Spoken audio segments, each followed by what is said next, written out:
සුබ දවසක් හැමෝටම. ඔන්න බලන්නකෝ මගේ මේ ඉස්සරහ මිදුල.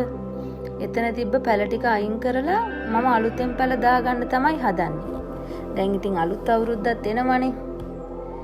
අලුත් අවුරුද්දේ අපි පොඩ්ඩක් මිදුල වෙනස් කරමු.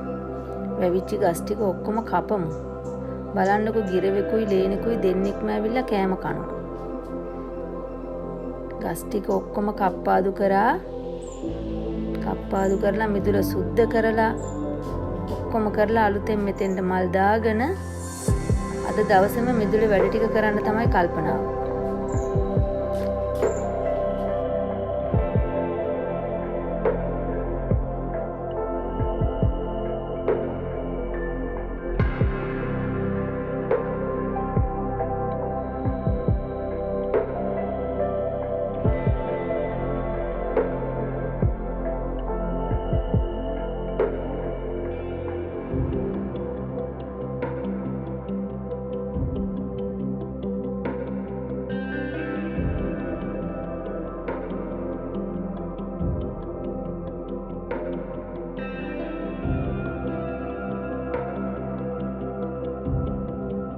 ඔයගොල්ලෝ දැකලා තියෙනවනේ මගේ මේ බෝගන්විලා මැස්ස.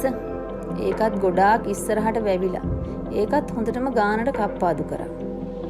කප්පාදු කරලා අනිත් මල් වැටවලුත් ගානට කප්පාදු කරලා පිපෙන මල් ටිකක් වැඩිපුර හදන්න ඕනේ ජනවාරි මාසේ. මේ දවස්වල පිපෙන මල් ගොඩාක් අඩුයි. වැස්ස වැහැලා ගස් හේදිලා ගිහින්. මේ තමයි මගේ ඉස්සරහ වැට. තාප්පයක් නැහැ. මොකද ගේ වැඩ තාම ඉවර නෑනේ. ඒ නිසා తాවකාලික තාප්පයක් තමයි මම මේ හදාගෙන තියෙන්නේ. බලන්න තාප්පයක් නැති ඔයගොල්ලන්ටත් පුළුවන් මේ වගේ තාප්පයක් తాවකාලිකව හදාගන්න. ඒක ඉතින් ලස්සනට නඩත්තු කරගන්න ඕනේ.